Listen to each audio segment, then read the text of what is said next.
नमस्कार, AGCNN news पर आपका स्वागत है। मैं हूं मनीषा रानी। प्रस्तुत है आज का मुख्य समाचार। छांगुर बाबा कांड, लव जिहाद और धर्मांतरण का खुलासा। उत्तर प्रदेश में अवैध धर्मांतरण और यौन शोषण के मामलों में फंसे छांगुर बाबा के खिलाफ पीड़ित लड़कियों ने सोमवार को राजधानी लखनऊ में प्रेस कॉन्फ्रेंस कर सनसनीखेज खुलासे किए हैं। मुंह पर दुपट्टा बांधे सहमी हुई लड़कियों ने अपनी आंखों में न्याय की उम्मीद लिए वह दर्द बयां किया जिसे वे वर्षों से झेल रही थी।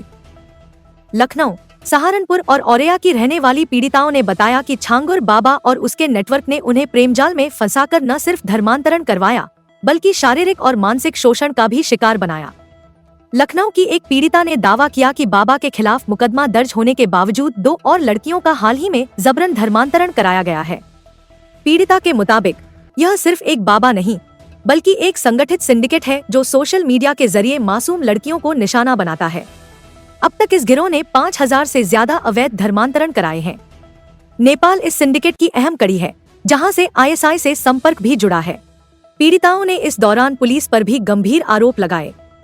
एक लड़की ने कहा, नीचे से ऊपर तक सब बिका हुआ है। रेप करने के लिए पैसे दिए गए। मिठाई के डिब्बों में 22 लाख रुपए घूस के रूप में बांटे गए। पुलिस ने हमारी कोई मदद नहीं की। उसने बताया कि कैसे उसे मारपीट कर जबरन ताबीज पहनाया गया और नकली नाम से अस्पताल में भर्ती कराया गया।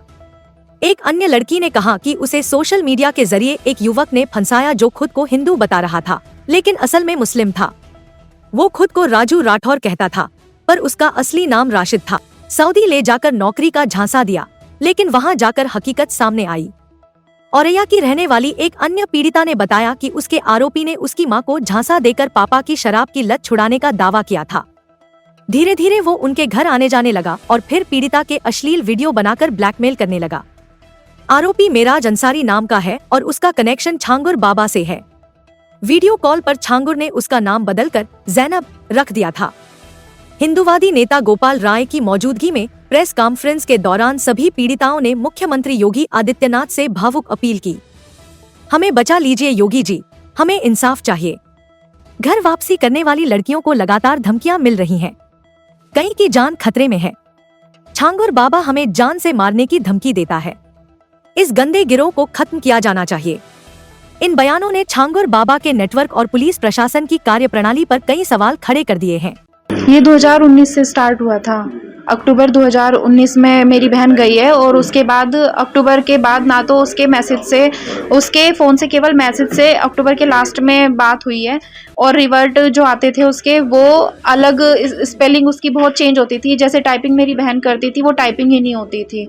तो हमें तभी शक हो गया था कि उसके पास फ़ोन नहीं है, उससे ले लिया गया है।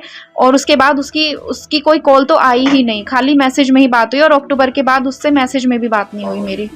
उससे लड़के की जो जान पहचान हुई वो जब वो ट्रैवल एंड टूरिज्म का कोर्स कर रही थी दिल्ली, तब उसकी जान पहचान हुई थी दिल्ली। क्योंकि वो बताती थी कि बदर अख्तर सिद्दीकी कई बार उसे चावल लाता है पीर बाबा के पड़वा के जो झांगुर देता था और उसने पानी वानी भी दिया था। स्पेशल कोई बोतल में लेके आता था, उसको पानी पिलाता था, जो वो स्पेशल बताता था मेरे जो बाबा हैं, पीर बाबा हैं झांगुर, वो उन्होंने दिया है तो वो बिल्कुल ठीक कर देंगे और तुम मॉडलिंग कर लेना, दुबई चलना मेरे साथ, यहाँ पे कुछ नहीं रखा।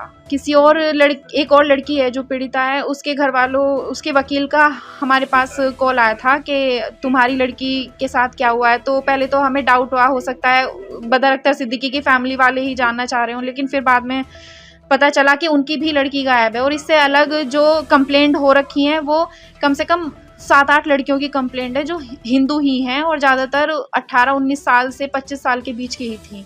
ये मेरठ का रहने वाला है और कहता था मेरा जीजा जो है वो जज है, वो हमारी मदद करेगा। वो कहते हैं मैं आपकी मदद करूँगा। उसका जीजा उसकी हेल्प करता था और मेरठ का ही रहने वाला था। इसके घर वाले पेरेंट्स, इसका एक भाई है छोटा समीर अख्तर सिद्दीकी, वो भी मेरठ में ही रहता है। देखिए, मैं जो गिरोह की बात कर रहे हैं तो मैं छांगुर बाबा से मिली थी, नीतू और नवीन से मिली थी और महबूब को मैंने एक बार देखा था बस। बाकी मैं ज़्यादा लोगों से नहीं मिली। और इनके जो गैंग के सक्रिय सदस्य जो मुझसे मिलने के लिए आया था, अमित नाम का बंदा, इसके परिवार के 10-12 लोग हैं जो इस कार्य को आज भी कर रहे हैं। और ये इनके जो फादर हैं अबू हुरैरा अंसारी, ये पिछले 40 वर्षों से इस कार्य को कर रहे हैं। और जो गैंग के सरगना को गिरफ्तार किया गया है, गैंग तो अभी फिर सक्रिय सदस्य, काम करने वाले तो सक्रिय सदस्य होते हैं। देखिए छांगुर बाबा का जो है वो जैसे दावा करता है कि उसके पास रूहानी ताकत है, वो दुआ वगैरह करता है, इस्लाम धर्म का प्रचार प्रसार करने के लिए जो किताबें वगैरह छपवाना इस तरह से ये लोग करते हैं, क्योंकि इनका उद्देश्य हिंदुस्तान को इस्लामिक देश बनाने का है।